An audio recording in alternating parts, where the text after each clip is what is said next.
بسم اللہ والصلاۃ والسلام علی رسول اللہ اما بعد۔ ایک بھائی ہیں، انہوں نے مجھے میسج کیا اور انہوں نے مجھ سے پوچھا کیا نماز کے لیے نیت کرنا لازمی ہے؟ کیا نیت جو ہے نماز میں زبانی الفاظ ادا کرنا بھی کیا کوئی صحیح حدیث سے ہے؟ کہ اس کے بارے میں تھوڑی رہنمائی کریں۔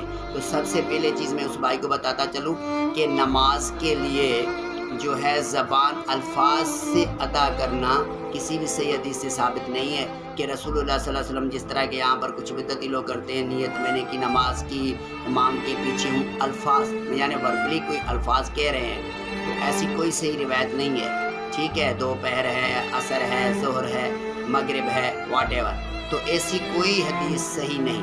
ہاں، ہر عمل کے لیے نیت کا ہونا لازمی ہے۔ صحیح بخاری حدیث نمبر 1 ہے، امیر المومنین عمر رضی اللہ عنہ سے روایت ہے، انما الاعمال بالنیات، ہر عمل کے لیے نیت لازمی ہے، مگر یہ دل کے ارادے کا نام ہے، نہ کہ زبان سے الفاظ ادا کرنے کا نام، کیونکہ زبان سے الفاظ ادا کرنا کسی بھی صحیح حدیث سے نماز کے لیے رسول اللہ صلی اللہ علیہ وسلم کے سامنے